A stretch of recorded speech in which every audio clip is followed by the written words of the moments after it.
ఇచ్చిన సర్వోన్నతుడు ఘనమైన తండ్రికి మొదటిగా లెక్కలేని నా కృతజ్ఞత స్తుతులు తెలియపరుస్తూ ఈరోజు మరి క్లాస్ ద్వారా దేవుని సన్నిధికి వచ్చే అవకాశాన్ని తండ్రి అయిన దేవుడు ఆయన మాటలు వినే భాగ్యాన్ని మనకు అనుగ్రహించున్నారు.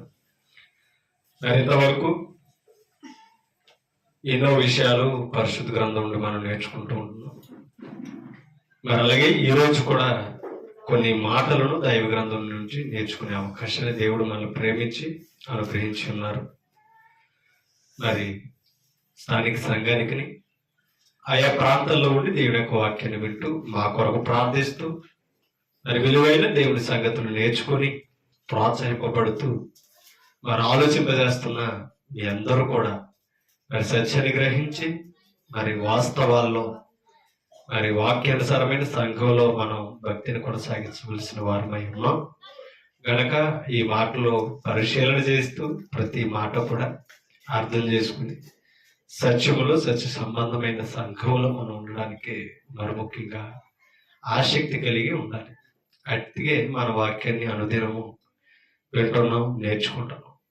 మనలో మన ఆలోచనలో మన ప్రవర్తనలో మార్పు తేవాల్సింది భక్తి వాక్యము గనక మరి ప్రార్థన చేసుకుని దేవుని యొక్క వాక్యాన్ని మనం నేర్చుకుందాం. స్థానిక సంఘానికి ఆయా ప్రాంతంలో ఉన్న మీ అందరికీ తాటిపరు క్రీస్తు సంఘం నుంచి క్రీస్తు నామను హృదయపూర్వక వందనాలు తెలియపరుస్తూ ప్రార్థన చేసుకుందాం. ప్రార్థన. సర్వోన్నతుడు సర్వశక్తిమంతుడు పరలోకమందు ఆశీనుడు అయిన తండ్రి, మీ పరిశుద్ధమైన నామమును బట్టి స్తోత్రాలు స్తుతులు తెలియజేస్తాం. ఈరోజు స్థానిక సంఘంలో మరొకసారి క్లాస్ ద్వారా మీ వాక్యాన్ని వినే అవకాశాన్ని మిమ్మల్ని స్తుతించి మహిమపరిచే తండ్రి మీ ముందుకు రాగలిగిన స్థితిని మాకు ఇచ్చినందుకు స్తోత్రాలు. నమ్మకముగాను యథార్థంగాను యోగ్యులుగాను మమ్మల్ని ఉంచండి. మీ వాక్యము ద్వారా మా ఆలోచనలు తలంపులు ఉద్దేశాలు అన్నీ కూడా మార్చుకొని మరి తండ్రి మీకు వ్యతిరేకమైన మార్గాలు కార్యాలు మేము విడిచిపెట్టుకొని మీ వాక్యమును బట్టి తండ్రి సరిచేయబడుతూ మీ మాటకి విధేయత చూపుతూ లోబడుతూ మీకు ఇష్టలుగా కొనసాగే జీవితాలు మాకు దయచేయండి. కూడి వచ్చిన ప్రతి ఒక్కరిని దీవించండి. లైవ్ లో కూడా మీ వాక్యం వింటున్న వారిని కూడా బలపరచండి, ఆలోచింప చేయండి. వినుబుద్ధిని వినగలిగిన చెవులను గ్రహించే హృదయాలు మాకివ్వండి. ఈ వాక్యము ద్వారా మేలును పొందే అవకాశాలు మాకు దయచేయమని చెప్తున్న మాకు కూడా మీ పరిశుద్ధాత్మ సహాయమును మీ శక్తిని మాకు అనుగ్రహించమని, లోపాలు లేకుండా కలిపి చెరగకుండా తండ్రి అబద్ధాలు మేము మాట్లాడకుండా వాక్యానుసారంగా మేము మాట్లాడగలిగిన స్థితిని భాగ్యాన్ని మాకు అందించమని, దుష్టుడి యొక్క భావాలను తలంపులు ఊహలు ఉద్దేశాలు మరి తండ్రి మాకు దూరపరచమని, ఆత్మను మేము బలపరుచుకునే అవకాశం ఉంటే మరి శరీరం మీద ఆలోచన పెట్టకుండా మరి తండ్రి మా హృదయాలను మరి తండ్రి బదిలిపరచమని, ఘనత మహిమ ప్రభావాలు మీరు పొందమని యేసుక్రీస్తు పరిశుద్ధ నామని ప్రార్థన అడుగుచున్నామా తండ్రి, ఆమేన్. విలువైన దేవుని సంగతులు మనం నేర్చుకోవడానికి ప్రయత్నించేద్దాం. దేవుని కృపను బట్టి ఎన్నో మాటలు దైవ గ్రంథం నుండి మనం నేర్చుకోవడం అనేది జరుగుతుంది. ఈరోజు మరొకసారి ఆయన మాటలు వినగలిగిన అవకాశాన్ని దేవుడు మనల్ని ప్రేమించి ఇచ్చి ఉన్నారు కనుక ప్రతి మాటను కూడా మనం పరిశీలన చేద్దాం. ఎక్కువగా దేవుని సన్నిధికి వచ్చి దేవుని యొక్క వాక్యాన్ని ఎందుకు వినాలని అంటే దేవుని వాక్యం మనల్ని బలపరిచేది, ఆత్మీయ శక్తిని అనుగ్రహించేది కేవలం వాక్యం ఒకటే. ఒక మాట మనం చదువుతాం. నిర్గమకాండంలోనికి మనం వెళతాం. నిర్గమకాండము 7వ అధ్యాయము 8వ వచనాన్ని మనం చదువుతాం. నిర్గమకాండము 7వ అధ్యాయం 8వ వచనం. మరియు యెహోవా మోషే అహరోనులతో దేవుడు చెప్తున్నాడట, ఏమని? ఫరో మీ శక్తి, ఎవరి శక్తి? ఫరో మీ శక్తి చూపుటకై ఒక మహత్కార్యమును కనుపరచుడని మీతో చెప్పుచున్నప్పుడు నీవు అహరోనును చూచి నీ కర్రను పట్టుకొని ఫరో ఎదుట దానిని పడవేయుము, అది సర్పమగునని దేవుడు చెప్తున్నాడు. అంటే దేవుడు ఎంత శక్తిమంతుడో మొదట ఫరోకు చూపించాలి. ఆ ఫరోకు చూపించడం వలన తన ప్రజలు కూడా ఆ మహత్య కార్యములను బట్టి దేవుడు ఎంత శక్తిమంతుడో తెలియాలి. ఎందుకంటే ఫరో దగ్గర ఉన్న వారు సామాన్యులేమి కాదు.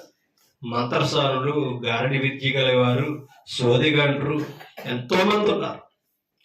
వారిని కూడా మంత్రించి కార్యక్రమాలు చేయగలిగిన వారు ఉన్నారు. కానీ అటువంటి వారి ఎదుట వారికి మించిన శక్తిమంతుడు దేవుడు. తన ప్రజలు కూడా శక్తిమంతులను చూపించడానికి ఫరో ఎదుట మోషే అహరోనుల ద్వారా గొప్ప కార్యాలు చేశాడు. ఎందుకంటే ఫరో ఎదుటున్న శకునుగాండ్రు కూడా ఏం చేశారు? కర్రలను పాములుగా చేశారు. కానీ దేవుడి శక్తి ఎంత గొప్పతో నిరూపించడానికి మరి ఫరో కర్ర ఏం చేసింది? కర్ర కూడా ఏమైంది? పాము అయింది. కానీ పాము మింగడం ఇంతవరకు ఇప్పుడు వారు చూడలే. కానీ ఫరో యొక్క మంత్రస్వాములు చేసిన ఆ పాములను కూడా, కర్రలను పాముగా చేస్తే ఆ పాములను కూడా అహరోను పాముగా తయారు చేసిన ఆ కర్ర, ఆ పాము ఏం చేసిందట? వాటన్నిటిని రిగ్వేసింది. అంటే శక్తి కనిపించింది అక్కడ. దేవుడు ఎంత శక్తిమంతుడో అక్కడున్న ఫరో ఎదుటిన్న వారికి తెలియపరచడానికి మొదటి సూచిక ఇది. తన ప్రజల కొరకు చేసిన సూచిక క్రియ ఇది. ఎందుకంటే అక్కడ 11వ వచనంలో ఒక మాట చదువుతాం చూడండి. అప్పుడు ఫరో తన విద్వాంసులను, మంత్రాజ్ఞులను పిలిపించాడట. ఐగుప్తు శకునులందరూ కూడా తమ మంత్రముల చేత అలాగే చేశారు. ఎలాగా? అహరోను కర్ర ఎలాగైతే పాము అయిందో అలాగే చేశారు. కానీ కింద మనం చదివితే చూడండి 12వ వచనంలో, వారిలో ప్రతి వాడును తన కర్రను పడవేసినప్పుడు అది సర్పమాయను గాని అహరోను కర్ర వారి కర్రలను మృంగేసింది. అది మృంగివేయగా యెహోవా చెప్పినట్టు ఫరో హృదయం కఠినమాయెను. అర్థమవుతుందా? అంటే ఇంత గొప్ప కార్యం చేస్తే తట్టుకోలేకపోయాడు ఎవరు? ఫరో. ఎందుకు ఆ కార్యం చేశాడంటే దేవుడు ఎంత శక్తిలో, దేవుడి ప్రజలు ఎంత శక్తివంతులో చూపించడానికి. ద్వితీయోపదేశ కాండంలోనికి మనం వెళ్తాం. 6వ అధ్యాయము ద్వితీయోపదేశ కాండం. ద్వితీయోపదేశ కాండం 6వ అధ్యాయం 5వ వచనాన్ని మనం చదువుతాం. ద్వితీయోపదేశ కాండము 6వ అధ్యాయం 5వ వచనం చూడండి. నీ పూర్ణ హృదయముతోను, నీ పూర్ణ ఆత్మతోను, నీ పూర్ణ శక్తితోను నీ దేవుడిని యెహోవాను ప్రేమించాలట. ఎవరో? ఇశ్రాయేలు. నీ పూర్ణ హృదయముతో అంటే పూర్తి మనసు ఎవరి మీద నిలపాలి? హృదయంలో పూర్తి స్థానం దైవానికి ఇవ్వాలి. అక్కడ మరొక మాట అన్నాడు, పూర్ణాత్మ. దేవుని పనిలో మన ఆత్మ పరితాపం అవ్వాలి. మన ఆత్మ కూడా పూర్ణముగా పనిచేయాలి. ఎవరి మాటలకి? దేవుని మాటలకి మన ఆత్మ పనిచేస్తేనే, మన ఆత్మను నిలుపుకుంటేనే ఆయన వాక్యం అర్థమయ్యే అవకాశం. అంతేనే పూర్ణాత్మతో, పూర్ణ హృదయముతో అంటే ఆత్మతో దేవుని ప్రేమించాలి. శరీరముతో కాదు, శరీర అవసరతలతో కాదు. దేవుని మీరు పూర్ణ ఆత్మతో ప్రేమించాలి. అక్కడ ఇంకో మాట అన్నాడు, పూర్ణ శక్తితో. శక్తి అంటే ఆయన పని చేస్తూ మనకి ఇచ్చిన బలం ఆయన పనిలో ఉపయోగిస్తూ ప్రేమను కనపరచాలి. అది కూడా దేవుని ప్రేమించడంలో భాగం. మన శక్తి కొలది ఏం చేయాలి? దేవుని పని చేయాలి. శక్తి అంటే అది అర్థం. దేవుని పని ఎంత బలంగా చేయాలి. ఏంటాడు గొడవ?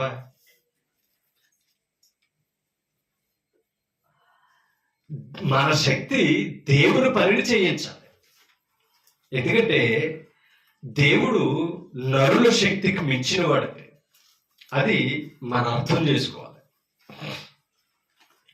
ఒక మాట మీకు చూపిస్తాం, చూడండి. యోబు గ్రంథంలోనికి వెళ్తాం. యోబు గ్రంథం 26వ అధ్యాయం 2వ వచనాన్ని చదువుతాం. యోబు గ్రంథం 26:2. యోబు గ్రంథము 26 అధ్యాయం 2వ వచనం. ఎవరికట? శక్తి లేని వారికి నీవు ఎంత సహాయం చేసేదివి? ఎవరు? దేవుడు శక్తి లేని వాడికి ఏం చేశాడట? సహాయము చేసేవాడట. శక్తిని, బలాన్ని ఇచ్చేవాడట. బలము లేని బాహువును ఎంతో బాగుగా రక్షించితివి. బలము లేని బలహీనుడు కూడా ఏం చేశాడట? అంటే అర్థం ఏంటి? చేతులను బలపరిచాడట. శక్తిహీనుడు కూడా శక్తి ఇచ్చాడట. ఎవరు? దేవుడు. అందుకనే శక్తి లేని వాడికి దేవుడు సహాయం చేసేవాడు. ఒకసారి 9:19 చదువుతాం. 9:19 యోబు గ్రంథంలోనే. బలవంతుల శక్తిని గూర్చిన వాదము. ఎలాగమ్మా? బలవంతుల శక్తిని గూర్చము వాదము కలుగగా, అంటే బలవంతులకే వాదం కలిగిందట. దేని గురించి?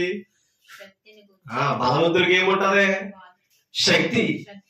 బలవంతుడికి వాదం వచ్చిందట. దేని గురించి? శక్తిని గురించి. చదువుతాం.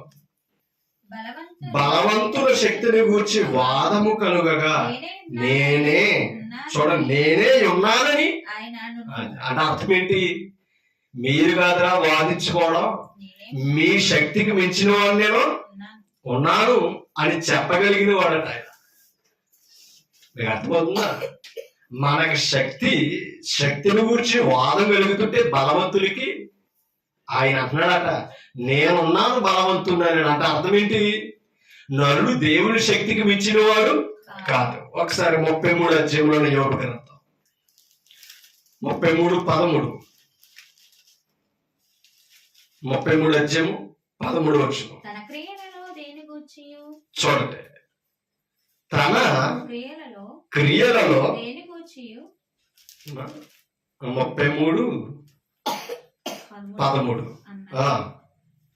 తన క్రియలలో దేని గూర్చి,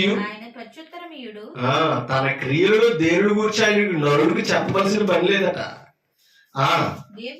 దేవుడు నరుల శక్తికి మించిన వాడట. ఎవరో? దేవుడు. అందుకనే బలార్జులకు వాదం కలిగినప్పుడు ఏం చేస్తున్నాడట ఆయన? కాదండి, నేనున్నాను, నేనున్నానని కాదు, నేనే ఉన్నాను అని అంటున్నాడట ఆయన. ఎందుకని? నరుడు ఎప్పుడు దైవం ముందు శక్తిహీనుడు. శక్తివంతుడు ఎవరు తెలుసా? దేవుడు ఒక్కడే. ఇప్పుడు నరుడు శక్తికి మించిన వాడు కనుక ఆయన ఏం చేయగలడు? ఆయన ఏం చేయగలడు? మనము ఒక మాట చదువు 26:2. ఇదే యోబు గ్రంథం 26:2 మాట చదువు. చూడండి. శక్తి లేని వాడికి ఎందుకు చేయగలుగుతున్నాడు? ఆయన నరుల శక్తికి మించిన వాడు గనక ఆయన ఏం చేస్తున్నాడట? శక్తిని అనుగ్రహిస్తున్నాడట. ఎవరికే? నరులకు. అంటే మీరు అర్థం చేసుకుంటే ఇవాళ ఇప్పుడు మనం కష్టపడి పని చేసుకుంటున్నామంటే ఎవరిచ్చిన శక్తి అనుకుంటున్నారో అది. మనం తింటున్న ఫ్రూట్స్, బలమైన మూలుగులో, మాంసము మనకు శక్తి ఎత్తాల. దాని ద్వారా శక్తిని స్థిరపడుతున్నవాడు ఎవరో తెలుసా? దేవుడు. ఆయన శక్తిని తప్పిస్తే మనం శక్తిహీనులం అయిపోతాం. మన వాళ్ళని ఏమి చేయరు. అందుకనే ఎంతో బలవంతులు కృంగుతున్నారు. అర్థమవుతుందా? ఎంతో బలవంతులు ఎందుకు కృంగుతున్నారు అనుకున్నారు? ఒక్కసారి ఆయన విడిచిపెడితే ఎంత బలవంతుడైనా ఏది సాధించడానికే సరిపడదు. ఆయన బలపరిస్తే శక్తిహీనుడు కూడా శక్తిమంతుడు కంటే పని చేయగలడు. ఎవరు దీవిస్తే? అతిని దైవాన్ని ఆశ్రయించాలి. ఎప్పుడు కూడా దేవుని బలం శాశ్వతమైనది, మన బలము అశాశ్వతం. ఇవాళ బలంగా ఉంటాం, రేపు ఎలా ఉంటామో తెలియదు. నిన్నటిదాకా బాగానే ఉన్నాడండి అంట, ఇవాళ ఏమైందంటే చెప్పలేరు. అర్థమవుతుందా? మన బలహీనత అంత బలం కలదు. ఏ క్షణాన్ని ఏ పరిస్థితుల్లో ఉంటామో మనకి తెలియదు. అందుకనే దేవుడు నరుల శక్తికి మించిన వాడు. నీవేళ ఆయనతో పోరాడుదు. ఎవరితో? దేవునితో పోరాడే అవకాశం ఎవరికి లేదండి. మీరు అర్థం చేసుకో. ఆయనే శక్తినిచ్చేవాడు, ఆయనే బలపరచగలిగిన దేవుడు. అందుకనే దేవుని మీద మనం ఎక్కువగా ఆధారపడడం నేర్చుకోవాలి. బలవంతులకు వాదం కలిగినప్పుడు అంటారట 9:19 యోబు గ్రంథం, బలవంతుల శక్తిని గూర్చి వాదము కలుగగా నేనే ఉన్నానని ఆయన అనును. ఒక బలవంతులు వాదం పెట్టుకున్నప్పుడట దేవుడు నేను ఉన్నానని ప్రచోదనం ఇస్తాడట. ఎందుకంటే ఆయనకి శక్తికి మించిన నరుడు ఎవరు లేరు. ఎందుకంటే పరాక్రమశాలులు ఎందరో ఉన్నారు. దైవ గ్రంథంలో పరాక్రమశాలులు గ్రంథంలో ఎందరో ఉన్నారు. ఒక మాట ఆది కాండంలోనికి మనం వెళ్తాం. ఆది కాండం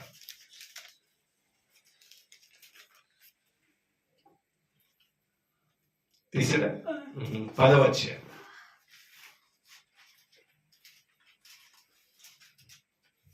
తీసారా? 8వ వచనం. 10వ అధ్యాయం ఆది కాండం 8వ వచనం. కూషు నిమ్రోదును కనెను. ఎవరట? కూషు నిమ్రోదును కనెను. అతడు భూమి మీద ఈ కూషు ఎవరో? హాగు కుమారుడు. హాగు ఎవరో? నోవాహు కుమారుడు అన్నమాట. ఓకేనా? అందుకనే ఆ మాట చెప్తున్నాడు. ఏమని? కూషు నిమ్రోదులు కనెను. ఎవరో?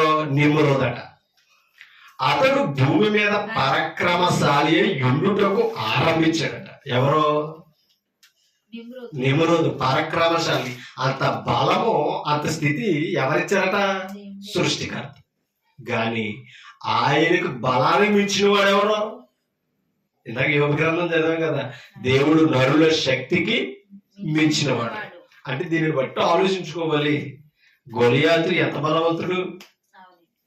అవునా? ఇప్పుడు గొలియాతుని సృష్టించింది కూడా ఎవరు? దేవుడు కాదా? ఏమా, ఇప్పుడు అన్యుడిగా బ్రతికినా, అన్య దేవతను ఆరాధిస్తున్నా, సృష్టికర్తను ఎరగకపోయినా ఆ గొలియాతుని పుట్టించింది యెహోవాయే.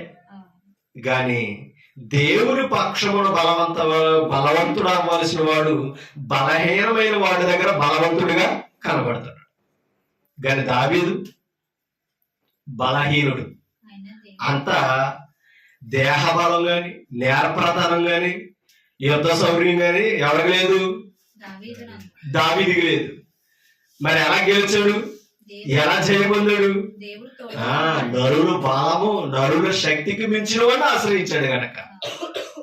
అంటే దీనికి బట్ట అర్థమవుతుంది, ఎంత బలవంతుడైన నరులను జయించొచ్చేమో తప్ప కానీ నరులను ఆశ్రయించిన దేవుని బట్టికి జయించే శక్తి ఎవరికే లేదు. అందుకని దైవం మీద మనం ఆనుకోవాలి. ఒకసారి కీర్తన 106 అధ్యాయము 8వ వచనం చదువుతాం. 106:8 కీర్తన.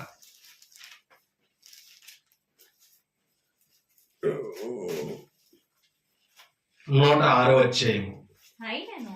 అయినను చూడండి, అయినను తన మహాపరాక్రమమును ప్రసిద్ధి చేయుటక ఎవరు? దేవుడట. ఆయన కూడా ఏముంది? అసలు పరాక్రమశాలి ఎవరు? దేవుడే. ఎందుకంటే రాజ్యాన్ని రాజులను జయించిన వాడు ఎవరు? దేవుడు. ఎలాగా? బలహీనులను నిలబెట్టి. అమ్మా, ఇప్పుడు ఫరో రాజ్యంలో ఉన్న వారందరూ కూడా యుద్ధం ఏర్పడలే. మోషేకి లేదు, అవునా? అహరోనుకి తెలియదు, కానీ దేవుడితో చేయముందారు తన ప్రజలని. అందుకనే ఏమన్నాడు? ఆయనను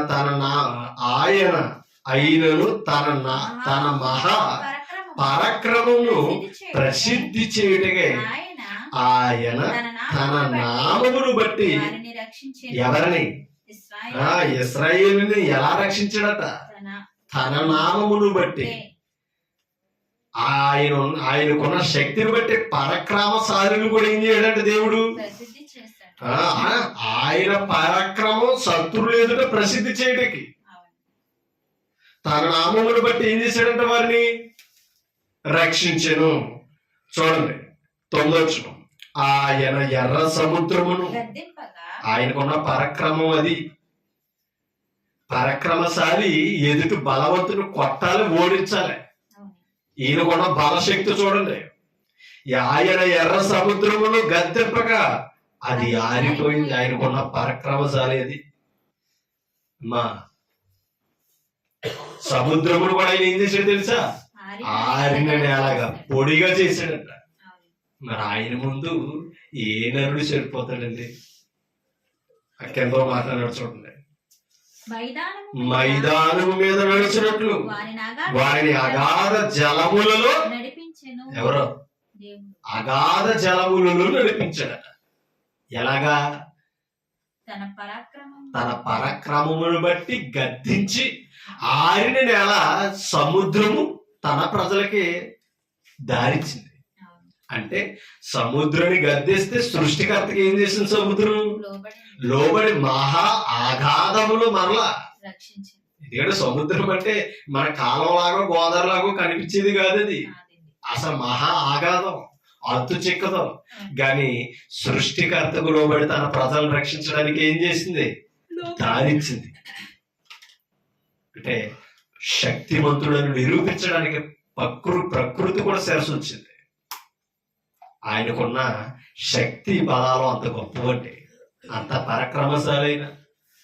అమ్మా, చేలోకి నీరు రాకుండా గొడ్డున ఆపలేం మనం, నీరు పొంగుతుంటే. గాని సముద్రం నిడగొట్టాడంటే అటువంటి శక్తివంతుని లోపం వద్దనుకుంటుంది. కింద చదువుతాం. 10వ వచనం. వారి పగవారి చేతిలో నుండి వారిని రక్షించెను, శత్రువుల చేతిలో నుండి వారిని విమోచించెను. దేనిని బట్టి? తన పరాక్రమమును బట్టి. అర్థమవుతుందా? రథ సైన్యాలని ఏం చేశాడట? సముద్రంలో ముంచేశాడు. అందుకనే పరాక్రమశాలులు పుట్టించింది ఆయన.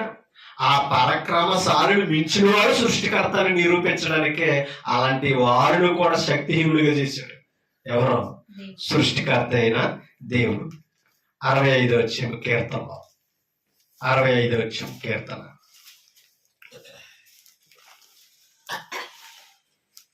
6వ వచనం. 65 చూడండి. నడికట్టుగా కట్టుకుని వాడై. బలమునే ఎవరో?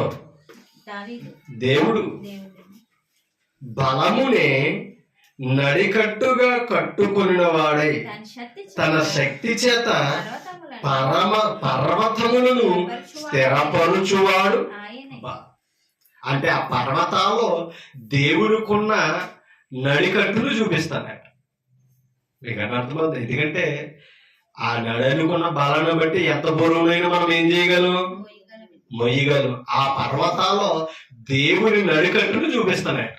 అందుకని అన్నాడు బలమునే నడికట్టుగా.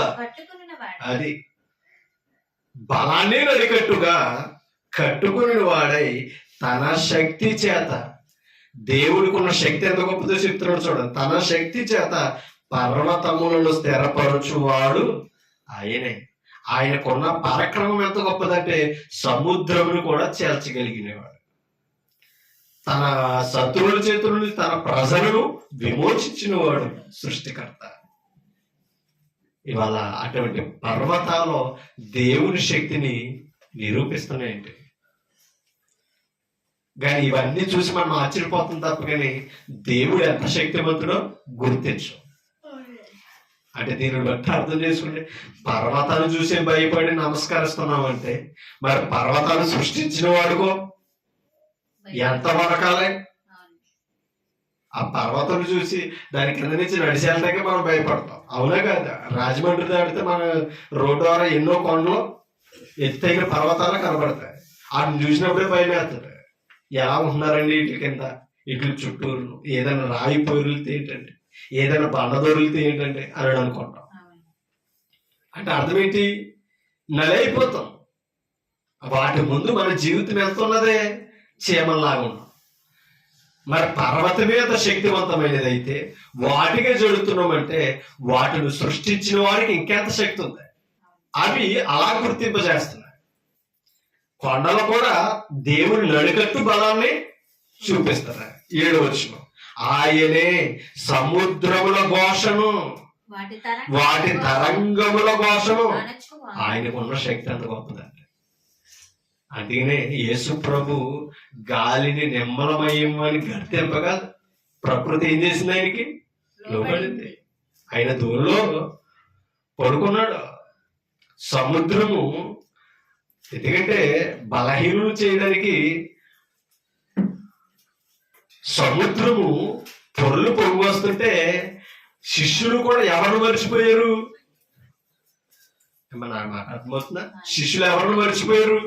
దోణిలో ఉన్న శక్తివంతుని మర్చిపోయారు. అంటే ఒక ప్రమాదము ఒక పెను సందర్భము మన భయము చేత బలవంతుని కూడా మర్చిపోయేలా చేస్తుంది. అర్థమవుతుందా? ఒక బలవంతుని కూడా మర్చిపోయేలా చేస్తుంది. కానీ యేసు ప్రభు ఎంత బలవంతుడు నిరూపించాడు. ప్రకృతిని గద్దెంపగా ఏమైంది? సముద్రము గాలి నిమ్మలమైన. ఈ నెట్టువాడు సముద్రమును గాలియు ఈయనకి లోబడుతున్నాయని శిష్యులు కూడా ఆశ్చర్యపోయారు. మత్తయి సువార్తలో మనకు కనబడతా విషయం.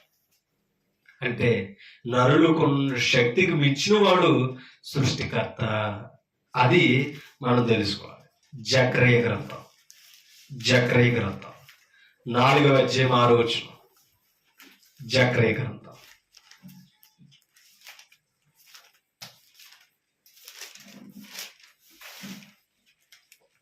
జకర్య గ్రంథం 4వ అధ్యాయం 6వ వచనాన్ని చదువుతాం. అప్పుడు అతడు నాతో ఇట్లా నేను చూడండి, జెరుబ్బాబెలునకు ప్రత్యక్షమగు యెహోవా వాక్కు ఇదే. చూడండి, జెరుబ్బాబెలునకు ప్రత్యక్షమగు యెహోవా వాక్కు ఇదే. శక్తి చేతనైన బలము చేతనైను కాక నా ఆత్మ చేతనే ఇది జరుగునని సైన్యములకు అధిపతియగు యెహోవా సెలవిచ్చెను. చూడండి, ఎవరి శక్తిని బట్టి జరుగుతుందంట? యెహోవా ఆత్మ చేతనే. శక్తి చేతనైనను బలమ చేతనైనను కాక నా ఆత్మ చేతని ఇది జరుగులేని సైన్యములకు అధిపతి యెహోవా సెలవిచ్చెను. గొప్ప పర్వతమా, జెరుబ్బెబెలును అడ్డగించుటకు నువ్వు ఏమాత్రపు దానవు? నీవు చదును భూమి అగుదువు. చూడండి, కృప కలుగును గాక అని జనులు కేకల వేయగా అతడు పై రాయి తీసుకుని చూడండి పెట్టించును.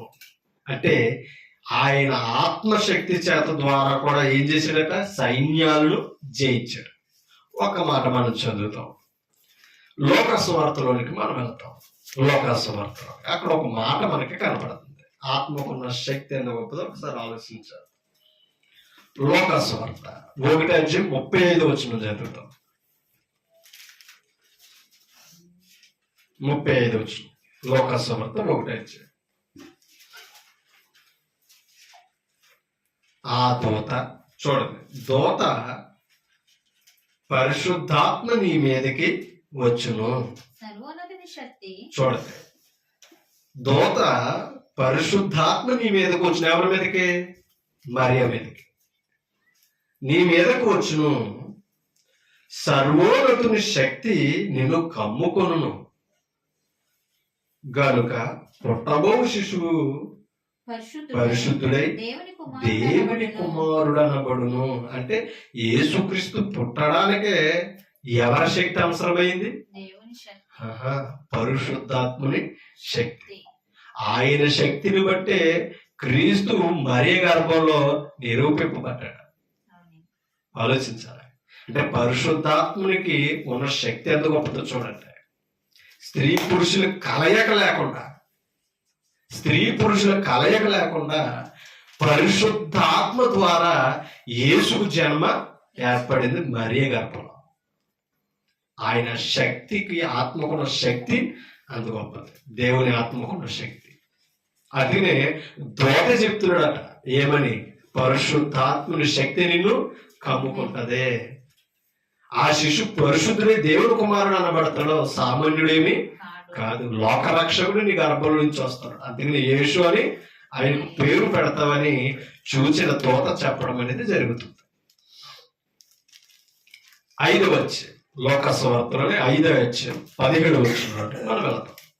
5వ అధ్యాయం 17వ వచనం చదువుదు ఒకసారి. ఒకడాయన యేసు ప్రభు బోధిస్తుంటే ఒకడాయన బోధించుచుండగా, చూడండి, గలిలయ యోదయ దేశముల ప్రతి గ్రామముల నుండి, యెరూషలేము నుండి వచ్చిన పరిచయులను, ధర్మశాస్త్ర ఉపదేశకులను ఎక్కడ యెరూషలేములో ఆయా ప్రాంతాల నుంచి వచ్చారట. ఆయన బోధిస్తుండగా వచ్చిన వారందరిలో మళ్ళీ ఎవరున్నారట? శాస్త్రులను, పరిచయులను, ధర్మశాస్త్ర ఉపదేశకులను. చూడండి, కూర్చుండి ఉండగా ఆయన స్వస్థపరుచున్నట్లు ప్రభు శక్తి ఆయనకు ఉండేను. ఎవరికే? చూడండి, ఆయన స్వస్థపరుచున్నట్లు ప్రభు శక్తి ఆయనకు ఉండేను. దేవుని శక్తి సహాయాలు కూడా ఆయనకు ఉన్నాయట. అర్థమవుతుంది? అంటే తండ్రికి ఏ శక్తి ఉందో కుమారుడికి ఆ శక్తి ఉంది. క్రీస్తు కూడా అందుకనే ఆ శక్తి ఉంది కాబట్టి క్రీస్తు స్వస్థపరచగలిగాడు, చనిపోయిన వారిని సహితం లేపగలిగాడు. ఇదే లోక సువార్తలో 9వ అధ్యాయంలోనికి మనం వెళ్తాం. 9వ అధ్యాయం 1వ వచనాన్ని చదువుతాం. ఎవరు? యేసుక్రీస్తు. ఆయన తన 12 మంది శిష్యులను పిలిచి, చూడండి, సమస్తమైన దయ్యముల మీద శక్తిని, ఎవరి శక్తిని? ఆయన శక్తిని తన శిష్యులకు అప్పగించాడట. శక్తిని, వారిని జయించగల అధికారాన్ని శిష్యులకు ఇచ్చాడట. చూడండి, అధికారమును, రోగములను స్వస్థపరచు వరములను ప్రభు శక్తిమంతుడు కనుక శక్తి ఇవ్వగలిగాడు. అవునా? ప్రభు శక్తివంతుడు కనుక శిష్యులకి ఏమిచ్చాడు? శక్తినిచ్చాడు. శక్తి ఇవ్వగలిగాడంటే కారణం ఏంటి? ఆయన శక్తివంతుడు కనుక తన శిష్యులకు దయ్యములను వెళ్ళగొట్టగలిగి రోగాలను కూడా బాగు చేయగలిగిన శక్తి, అధికారం ప్రభు శిష్యులకి ఇచ్చాడట. ఎందుకని? శక్తి కొట్టు, దేవునికి శక్తి అంత గొప్పది కనుక. ఇప్పుడు ఈ శక్తి వారి మీదకి ఎలా వస్తుంది? ఇప్పుడు ఆయన ఇచ్చాడు, ఆయన వెళ్ళబోతున్నాడు మరలా, కానీ వీరి మీద శక్తి నిలవాలి. లోక సువార్తలోని 24వ అధ్యాయంలోనికి వెళ్తాం. 24వ అధ్యాయంలో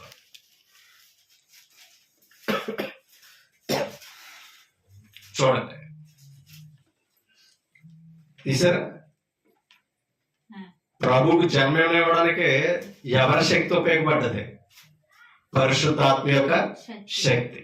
చూడండి ఒకసారి 24వ అధ్యాయం 49వ వచనం చదువుతాం. లోక సువార్తలో 24వ అధ్యాయము 49వ వచనం ఇదిగో నా తండ్రి వాగ్దానం చేసినది చూడండి. ఇదిగో నా తండ్రి నా తండ్రి వాగ్దానము చేసినది మీ మీదకి పంపుచున్నాను. మీ మీద కంటే ఎవరి మీదకి?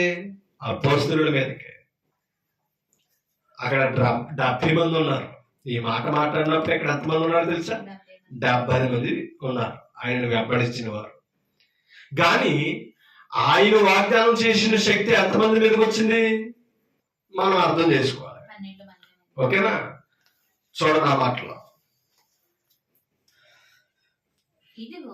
ఇదిగో నా తండ్రి వాగ్దానం చేసినది నా తండ్రి వాగ్దానము చేసినది మీ మీదకి పంపుచున్నాను. మీ మీదకి పంపుచున్నాను. మీరు పైనుండి శక్తి పొందు వరకు మీరు పైనుండి శక్తి పొందు వరకు పట్టణంలో నిలిచి ఉండుడని వారితో చెప్పాను. వారితో చెప్పాడట. ఒక్కసారి అపొస్తలుల కార్యంలోనికి వెళ్దాం.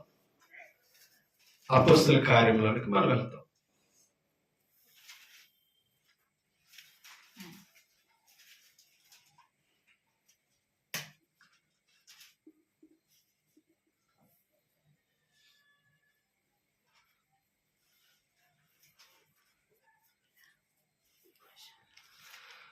ఒకటి అధ్యాయం 8వ వచనం అపొస్తలుల కార్యంలో. ఒకటి అధ్యాయం 8వ వచనం అపొస్తలుల కార్యం. అపొస్తలుల కార్యం ఒకటి అధ్యాయం 8వ వచనం. అయినను చూడండి, అయినను పరిశుద్ధాత్మ మీ మీదకి వచ్చినప్పుడు, అంటే చూడండి, మీ మీదకి వచ్చినప్పుడు శక్తి నొందెదరు, మీరు శక్తి నొందెదరు. ఒకటి అధ్యాయం 8వ వచనం అపొస్తలుల కార్యం.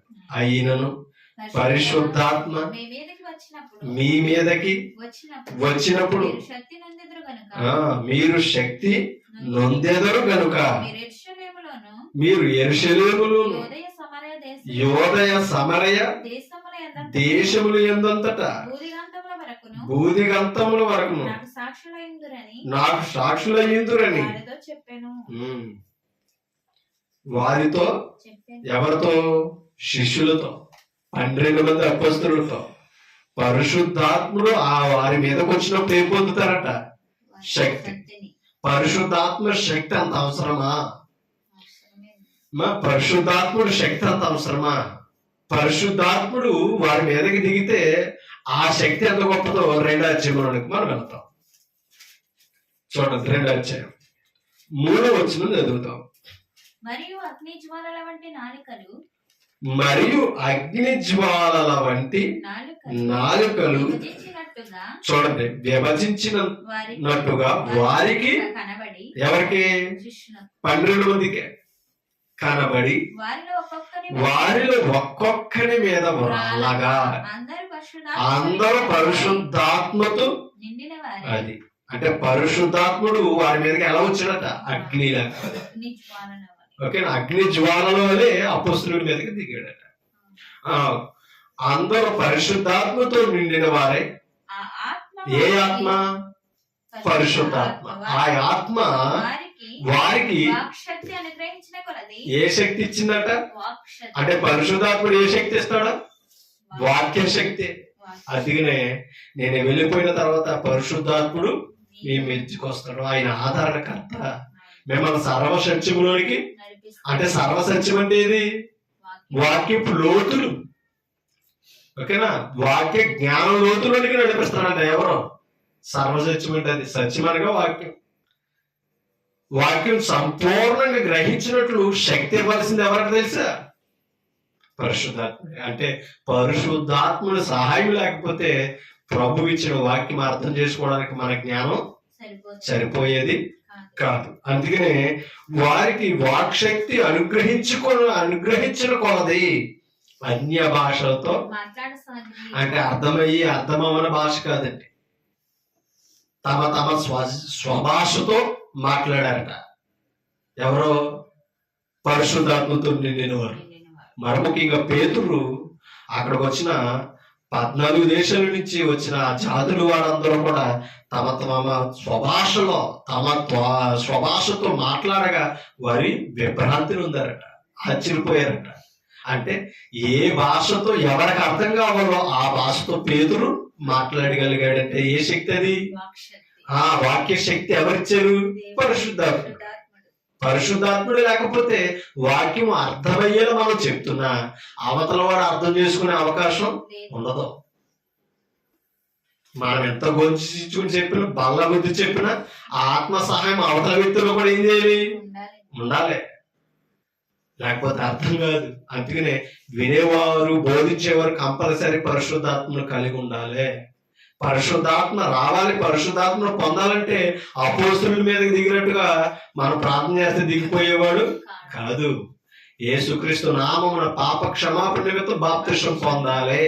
అప్పుడు పరిశుద్ధాత్ముడు మనకు వరంగా ఇవ్వబడతాడు. పరిశుద్ధాత్మని నీతిమంతులుగా పొందాలి. పాప క్షమాపణతో పొందాలి. క్రీస్తు రక్తంలో కరగబడి పొందాలి. క్రీస్తు ఒప్పుకోకపోతే పరిశుద్ధాత్ముడు కూడా మనలోనికి ప్రవేశించే అవకాశం లేదు. ఆయన నామం అంతేనే నా నామమున పంపబోవు ఆదరణకర్త పరిశుద్ధాత్ముడు అని చెప్పాడు. అంటే పరిశుద్ధాత్ముడు కూడా ఎవరి నామాన్ని పనిచేస్తున్నాడు? క్రీస్తు నామమున. అది ఆయన నామను పనిచేయని ఆత్మలు కూడా ఉన్నాయి. ఆ ఆత్మలను పోగొట్టడానికి ఎదిరించడానికి అపోస్తులకి ఏం చేయడం దాకా శక్తి అధికారం ఇచ్చాడు. కాబట్టి అందుకనే ఆయా ఆత్మను నమ్మక అన్నాడు యోహాను గారు. అవునా? యోహాను పత్రికలు ఏమన్నాడు చూడండి. యోహాను పత్రిక వెళదాం, సందర్భం వచ్చింది కనుక.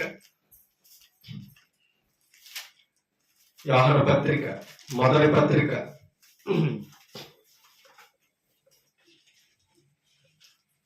తీసారా? 4వ అధ్యాయం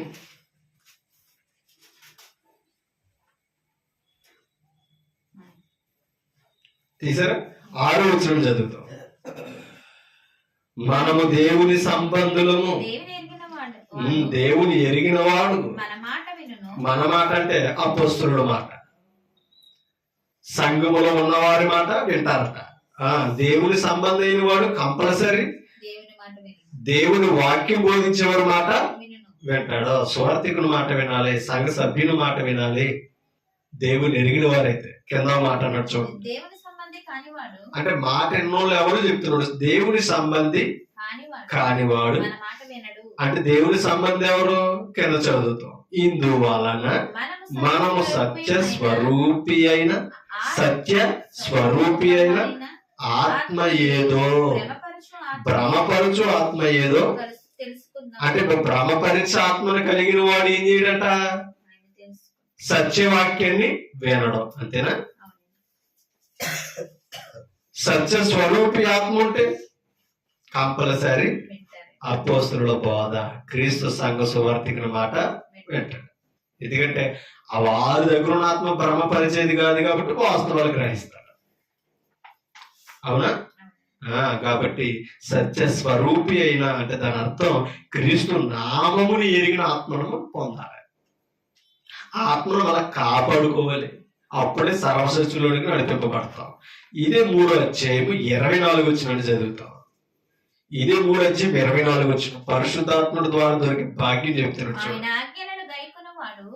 ఆయన ఆజ్ఞలను గైకొనువాడు ఆయన యందు నిలిచియుండును. ఆయన వాని యందు నిలిచియుండును. చూడండి, ఆయన మన యందు నిలిచి ఉన్నాడని ఆయన మనకు అనుగ్రహించిన ఆత్మ మూలముగా తెలుసుకొనుచున్నాం. ఆయన దగ్గర మనం ఉన్నామని ఎవరు రుచిపరుస్తున్నారట? మనం క్రీస్తు సంబంధులము కాదు కూడా రుచిపరిచేది ఎవరు? అక్కడ చెప్పాడు, ఆయన మనకు అనుగ్రహించిన ఆత్మ మూలముగా తెలుసుకొనుచున్నాం.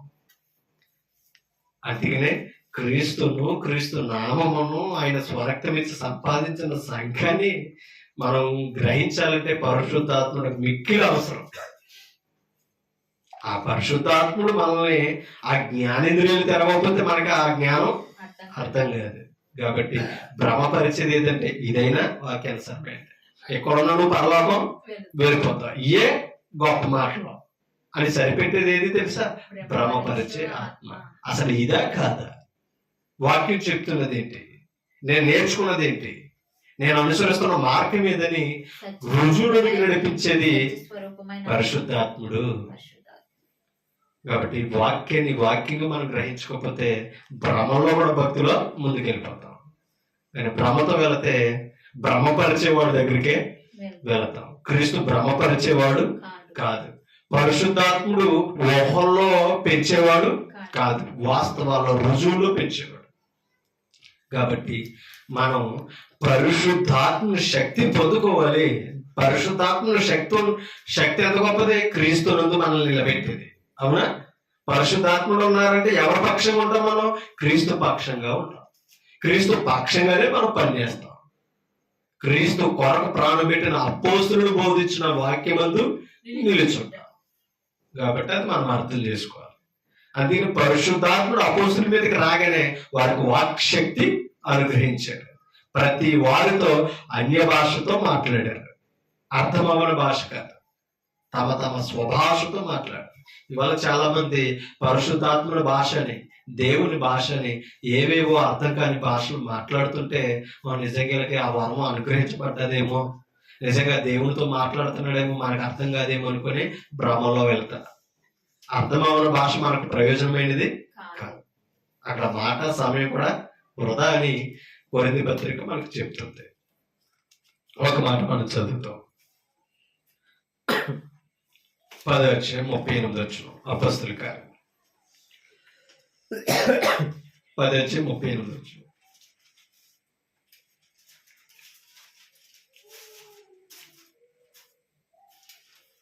అపొస్తలుల కార్యములు 10:38. అన్యజనులతో పేతురు మాట్లాడుతున్న మాటలు ఇవి. అదేదనగా దేవుడు నజరేయుడైన యేసును పరిశుద్ధాత్మతో శక్తితోను అభిషేకించిన అనుదియే దేవుడు ఆయనకు తోడై ఉండేది కనుక ఆయన మేలు చేయొచ్చు అపవాది చేత పీడింపబడిన వారందరినీ స్వస్థపరచుచు సంచరించుచున్నాడట. ఎవరో యేసుక్రీస్తు ఎలా సంచరించాడు అపోస్తలులు సాక్ష్యం ఇస్తున్నారు. ఎవరికే సాక్ష్యం ఇస్తుంటా? దేవుని ఎరిగిన వారికి కాదు, ఎరగని వారికి సాక్ష్యం ఇస్తున్నాడు. యేసు చేసిన కార్యాలు, యేసు ఎలా స్వస్థపరచగలిగాడంటే పరిశుద్ధాత్మ చేత ఆయన ఏమయ్యాడట? అభిషేకించబడ్డాడు. పరిశుద్ధాత్మతోనూ పరిశుద్ధాత్ముడు అనుగ్రహించిన శక్తితోనూ ఆయన అభిషేకించబడ్డాడట. అంటే దేవుని శక్తి, పరిశుద్ధాత్మ శక్తి క్రీస్తుకు సహకారంగా ఉన్నారని మాట్లాడతారు. ఆలోచించాలి. పరిశుద్ధాత్ముడు కూడా క్రీస్తుకు తోడుగా ఉన్నాడు. ఎందుకంటే ఆ దేవుని ఆత్మ పావురం వల్ల ఎవరి మీదకి దిగి వచ్చింది? ఆలోచించాలి. దేవుని ఆత్మ అన్న, ప్రభు ఆత్మ అన్న, పరిశుద్ధాత్ముడు అన్న ఒకటే. ఆయన పనిచేశాడు. ఇప్పుడు క్రీస్తు వెళ్ళిన తర్వాత పరిశుద్ధాత్ముడు పనిచేస్తున్నాడు. ఎలాగైనంటే ఈ వాక్యాన్ని ఒప్పిస్తున్నాడు, వాక్యాన్ని అంగీకరింపజేస్తున్నాడు, వాక్యానుసారంగా మన విశ్వాసంలో బలపరుస్తున్నాడు. పరిశుద్ధాత్ముడే లేకపోతే వాక్యానుసారమైన క్రమంలో మనం ఉంటాం. అది మనం అర్థం చేసుకోవాల్సిన అవసరం ఉంది. యేసు ప్రభు అంతటి వారు ఏ శక్తితో నింపబడ్డారో? పరిశుద్ధాత్మ శక్తితో. అపొస్తలులు కూడా పరిశుద్ధాత్మతో శక్తితో నింపబడే పరిచర్య చేశారు. ఆ శక్తి ఉంది కాబట్టి యేసును ఒప్పుకోగలిగారు, యేసు కొరకు ప్రాణం పెట్టగలిగారు. ఆ నామమును ప్రకటించొద్దంటే పౌరుషంతో నిలబడ్డారు తప్ప చెలబుచ్చుకుని వెళ్ళిపోదా, బాధతో వదిలేదు ఆ నామాన్ని. ఆయనకున్న శక్తి అంత గొప్పది. కొరింథీయులకు రాసిన మొదటి పత్రిక 2వ అధ్యాయం ముగింపులోకి వెళ్తాను. 2వ అధ్యాయం మొదటి కొరింథీ పత్రిక 5వ వచనం చదువుతాం. 2వ అధ్యాయం 5వ వచనం. ఎవరి విశ్వాసం? పరిశుద్ధుల విశ్వాసం. మీ విశ్వాసము మనుషుల జ్ఞానమును ఆధారము చేసుకొనకూడదట. దేవుని శక్తిని, ఎవరి శక్తిని ఆశ్రయించాలట? విశ్వాసి దేవుని శక్తిని. దేవుని శక్తి ఏది? వాక్యం. ఆ వాక్యాన్ని గ్రహింపజేసేది ఎవరు? పరిశుద్ధాత్ముడు. ఆ దేవుని శక్తిలో బలపరిచేది పరిశుద్ధాత్ముడు. కాబట్టి మనుషుల జ్ఞానం కాదు మనం అనుసరించవలసిందే పరిశుద్ధాత్మ శక్తి. దేవుని శక్తిని మనం ఆశ్రయించాలి. ఆయనకున్న శక్తి అంత గొప్పదే. 4వ అధ్యాయం 20వ వచనం.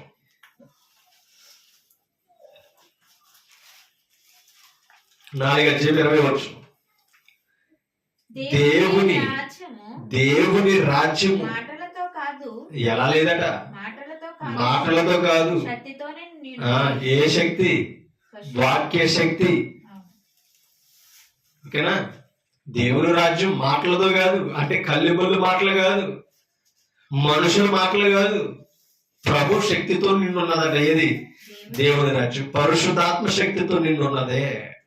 కాబట్టి దేవుని శక్తిని ఆశ్రయించాలి. ఆయన రాజ్యములో ఉన్నవాడు వాక్య శక్తిని కలిగి ఉండాలి.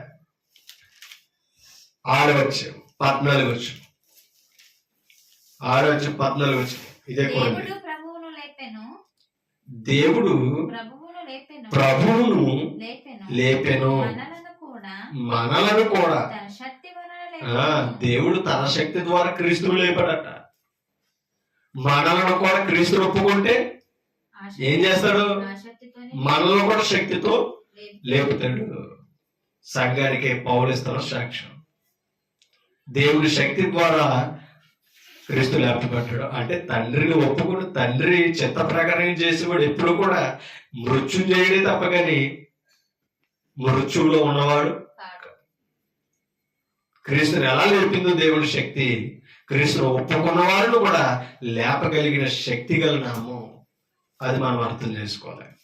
2వ కొరింథీ పత్రిక 12 అధ్యాయం 9 వచనం.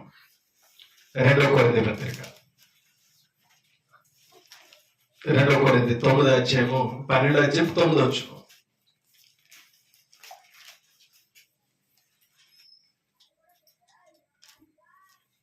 అందుకు చూడండి 9వ వచనం. అందుకు నా కృప నీకు చాలును. పౌలు ప్రభువుని వేడుకుంటున్నాడు. ఆయనకున్న ముళ్ళు తొలగించమని ముమ్మారు వేడుకున్నాడంట పౌలు. అప్పుడు క్రీస్తు సమాధానం చెప్తున్నాడు. చూడండి, అందుకు నా కృప నీకు చాలును, బలహీనత యందు నా శక్తి పరిపూర్ణమగుచున్నదని ఆయన నాతో. అంటే మనం బలహీనతలో ఉన్నప్పుడు ఎవరి శక్తి అనుగ్రహించబడుతుందట? అది అంటే మనం బలహీనమైనప్పుడు ఎవరిని ఆశ్రయించాలి? దేవుని ఆశ్రయించాలి. ఎందుకంటే ముందు నుంచి మనం చెప్పుకున్నాం, ఆయన పరాక్రమశాలి, ఆయన మహాశక్తిమంతుడు.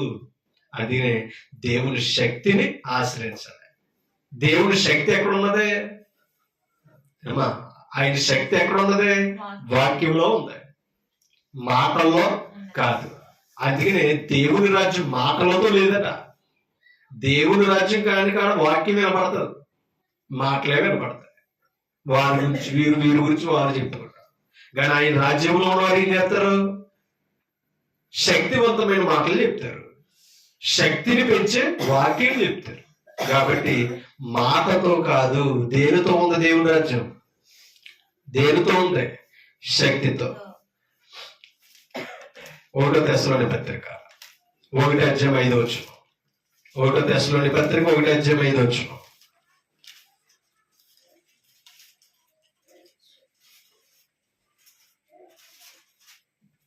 ఎలాగనగా దేవుని వలన ప్రేమింపబడిన సహోదరులారా, ఎవరో తెస్సలోనికైలో ఉన్న సంగతితో చెప్తున్నాడు. వారు ఏర్పరచబడిన సంగతి అనగా మా సువార్త. ఇందాక దేవుని రాజ్యం ఎలా లేదు అన్నాడు? మాటతో లేదు. ఇప్పుడు సువార్త కూడా ఎలా లేదు? వాక్యం చెప్తూ మానేసి స్టోరీలు చెప్పకూడదు, మన గురించి మాట్లాడుకోకూడదు, నిలబెట్టిన వాడి గురించి మాట్లాడాలి. అంతేనా? మా సువార్త మాటతో మాత్రము కాక శక్తి ఎక్కడ ఉంది? శక్తితోను పరిశుద్ధాత్మతోను. అంటే ఇప్పుడు సువార్త దేనితో నింపబడ్డదే? శక్తితో. సువార్తలో దేవుడి శక్తి ఉంది, సువార్తలో పరిశుద్ధాత్ముడు ఉన్నాడో అది మనం అర్థం చేసుకోవాలి. సంపూర్ణ నిశ్చయతతోను మీ వద్దకు వచ్చుచున్న సంగతి మీకు తెలియను. మీ నిమిత్తం మేము మీ ఎడల ఎట్టి వారమై ఉంటాము. అది కాబట్టి అవతల వాడు దేవుని శక్తి పొందాలంటే శక్తివంతమైన మాటలే మనం బోధించాలి. కొలసి 1:9 కొలసి 1:9 మొదటి కొలస్సీ. కొలసి పత్రిక 1:9 అందుచేత ఈ సంగతి విని నాటి నుండి మేమును మీ నిమిత్తము ప్రార్థన చేయటం మానక. అదంతా చదవడానికి మనకు సమయం సరిపోదు. 5 లైన్లో ఆయనకు తగినట్టుగా చూడండి. ఆయన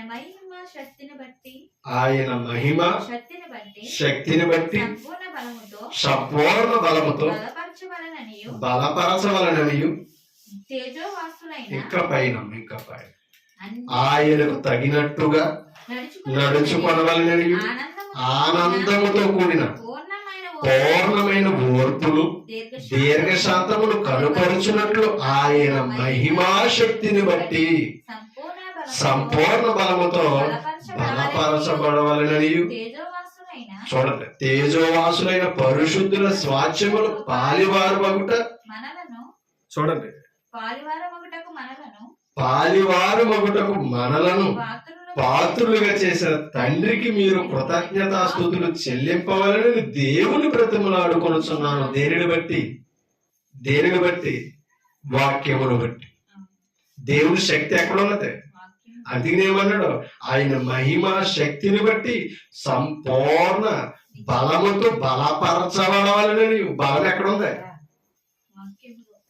అందుకనే పౌలన్నాడు, మా మాట సువార్త మాటతో కాదు, శక్తితోను పరిశుద్ధాత్మతోను నిండున్నదే. తేజోవాసులైన స్వాచ్యంలో మనం పాలుపొప్పులు పొందాలని అంటే కంపల్సరీ ఆయన మహిమా శక్తితో నింపబడాలి. వాక్యములోనే ఆయన మహిమ ఉంటాయి, ఆయన శక్తి ఉంటాయి. తిమోతి పత్రిక 1 తిమోతి పత్రిక 1:7 1 తిమోతి 1:7 2 తిమోతి క్షమించండి 2 తిమోతి 1:7 దేవుడు మనకు శక్తియు 2:7 దేవుడు మనకు శక్తియు ప్రేమయు ఇంద్రియ నిగ్రహము గల ఆత్మనే ఇచ్చును గాని పెరిగితనము గల ఆత్మ, భ్రమపరిచే ఆత్మ పెరిగితనం పుట్టించేది. గాని ఏ ఆత్మ ఇచ్చాడంట మనకి?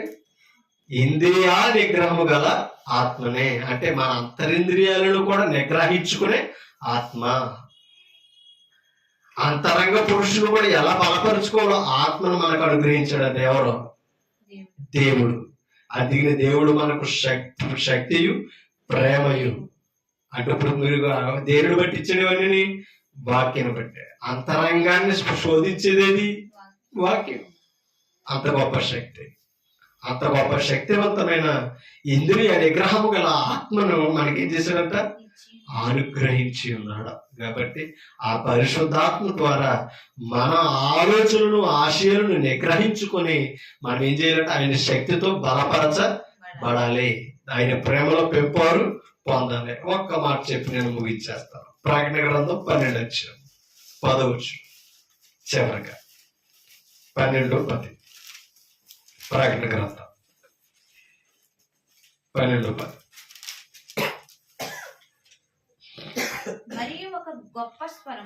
మరియు ఒక గొప్ప స్వరము పరలోకమందు ఇలాగు చెప్పుట వీటిని యోహానుతో దూత చెప్తున్నాడట. ఏమని? రాత్రి పగలు మన దేవుని ఎదుట మన సహోదరుల మీద నేరము మోపువాడైన ఎవరు సహోదరులు? పరిశుద్ధులు. క్రీస్తు రక్తంలో కొనబడిన వారి మీద కూడా అపవాది ఏం చేస్తున్నాడంట? ఎక్కడ? పరలోకమందు. అక్కడ చదువు. పరలోకమందు దేవుడి ముందు ఏం చేస్తున్నాడంటే అపవాది నేరాలు మోపుతున్నాడట. ఎంత జాగ్రత్తగా ఉండాలి మరి. దేవుని సముఖంగా వెళ్తున్నాడంటే అపవాది మన దగ్గరికి రాలేడా? కాబట్టి మనం ఎవరు మృంగుదలను చూస్తున్నాడు కాబట్టి నిబ్బరమైన బుద్ధి కలిగి ఉండాలి, వాక్య బుద్ధి కలిగి మనం ఉండాలి. అంతే మనం చదువుకుంటాం. స్థిర బుద్ధి, వినబుద్ధి, స్వాస్థ బుద్ధి, అవునా, సుబుద్ధి, మంచి బుద్ధి మనం కలిగి ఉండాలి. ఆ నిబ్బరమైన బుద్ధి కలిగి లేకపోతే అపవాదం నుంచి మనం ఎలా కాపాడుకోవాలో మనకు తెలియదు. చూడండి, మన సహోదరుల మీద నేరం మోపు వాడైన అపవాది పడద్రోయబడి ఉన్నాడు పరలోకం నుంచి భూమి మీదకి. గనుక ఇప్పుడు రక్షణయు శక్తియు రాజ్యమును మన దేవుని ఆయన క్రీస్తువే. చూడండి, ఇప్పుడు అధికారము ఆయన క్రీస్తుదాయను. అధికారం ఎవరికి ఉందట? క్రీస్తుకి. శక్తి ఎవరికి ఉంది? రాజ్యం ఎవరిదైంది? క్రీస్తుదైంది. ఎందుకంటే ప్రాణం పెట్టాడు కనుక. కాబట్టి ఆయన శక్తిని మనం ఉండాలంటే ఆయన శక్తి వాక్యంలో ఉంది. పరిశుద్ధాత్ముడు ఆ శక్తిని మనకు అనుగ్రహిస్తున్నాడు. ఆ శక్తి ఎక్కడ ఉన్నదంటే సంఘంలో, ఆయన రాజ్యంలో. అందుకనే దేవుని రాజ్యం మాటతో కాదు, సువార్త మాటతో కాదు, శక్తితోను పరిశుద్ధాత్మ నిశ్చయతతోను ఉంది. కాబట్టి మనం అర్థం చేసుకోవాలి, పరిశుద్ధాత్ముడు లేకపోతే దేవుని శక్తి ఏంటో తెలియదు. కాబట్టి లోక సంబంధమైన శరీర బలాలు కాదు, దేవుని పనులు జయించగలిగిన బలాన్ని మనం సాధించాలి. పరిశుద్ధాత్ముడు మనకు అనుగ్రహించే శక్తి అంత గొప్పది. దేవుడు పరిశుద్ధాత్ముడు ద్వారా వాక్య శక్తి మనకు అనుగ్రహించాడు. కాబట్టి ఆయన ఘనపరచాలి, ఆయనలోనికి అనేకుల్ని నడిపించాలి. శక్తిహీనులుగా చేసేది మన జ్ఞానం, శక్తిమంతులు చేసేది క్రీస్తు యొక్క వాక్యం. కాబట్టి ఆ వాక్యం కొరకు మనం ప్రయాసపడతాం. మన బలాన్ని ఆ వాక్యం కొరకు మనం వాడినట్లయితే అనేకులను ప్రభు దగ్గర తెచ్చిన వారు అవుతామని నన్ను హెచ్చరించుకుంటూ మిమ్మల్ని హెచ్చరిస్తూ ఓపిక మీ అందరికీ హృదయపూర్వక వందనాలండి. Thank you.